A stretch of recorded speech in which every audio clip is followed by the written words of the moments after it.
I think that we cannot, as an organisation, ignore India, which is why Global Questions is here, because India is one of the world's pivotal nations, of course. A lot of developing countries look to India to see how they have really transformed the economy here, technologically driven in many ways. And obviously it's also the world's biggest democracy. And with the general election looming sometime next year, the date's not been announced yet, we thought it was a very opportune moment to come to India to just really explore what's going on in people's minds. And the question we're posing is India the next superpower, the world's next superpower? And that's what we want to really examine.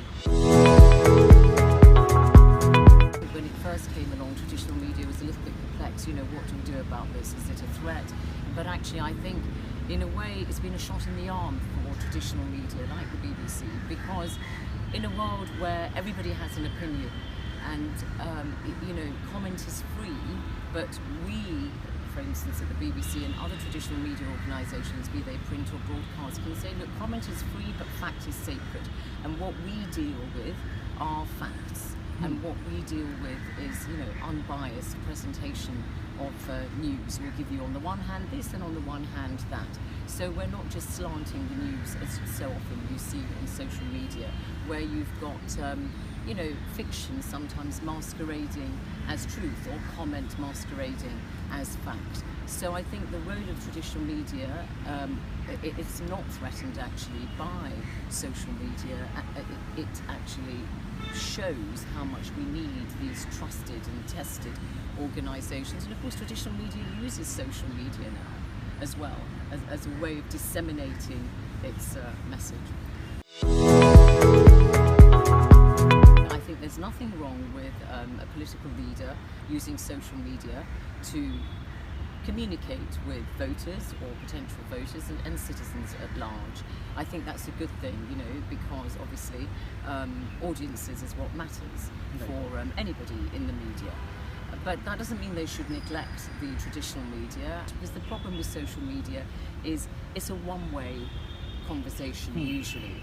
And I think that is one of the disadvantages of social media, is that politicians use it to communicate their message, but they don't necessarily use it as a means of dialogue, whereas in an interview situation in traditional media, you can. I think the Indian media, is wonderful. I really do. I think that, use of language and the kind of variety of voices that you have is something that you really must cherish, because as I said, a free media is a cornerstone of democracy, and India rightly prides itself on being the world's largest democracy.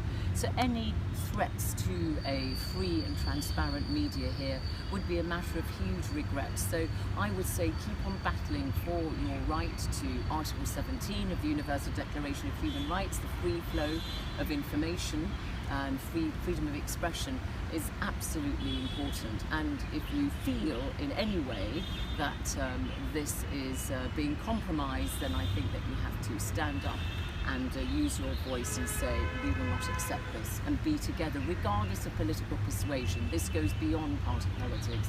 This is a fundamental human right that every country should have, which is the freedom of expression.